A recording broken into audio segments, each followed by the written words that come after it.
So, employers that start out on the journey of taking staff on, it's important to think about choosing the right paths. And this, I'm going to cover a couple of topics today. One of them is equality and diversity.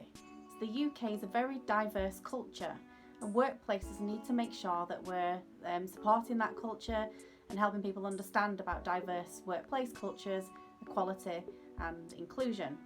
So some of the things we can think about are some initial training right from the very beginning to set our tones on such thing as equality and diversity, unconscious bias as well. So unconscious bias can exist where people have got preconceived and formed opinions that then can lead to unconscious bias in the workplace. So there's training that you can put into place to help people understand that situation and how to avoid that from occurring. And this often works coupled well with maybe some bullying, harassment, e-learning or practical skills training as well.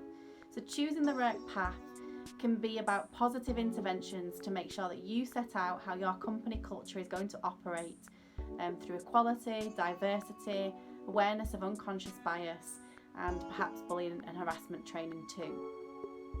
When we talk about choosing the right path, we can also think about how we support our employees so that they've got the right approach to work, combining that with their own lifestyle and what they're looking from out of their employment alongside their home life. So you need to think about how you will introduce family-friendly policies.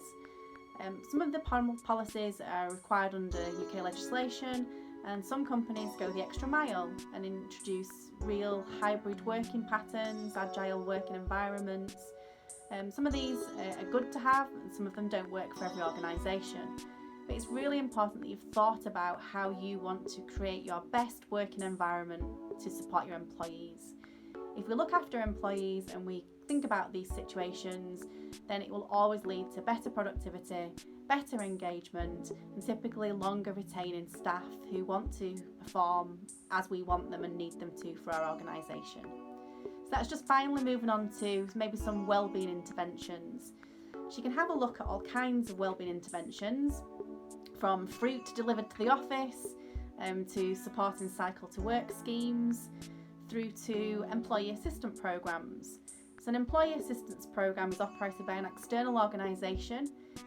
It's relatively inexpensive per employee, a small fee per year per employee, and for that your employees can have access to such things as online GP services, online counselling services and telephone counselling services, as all part of the confidential service provision.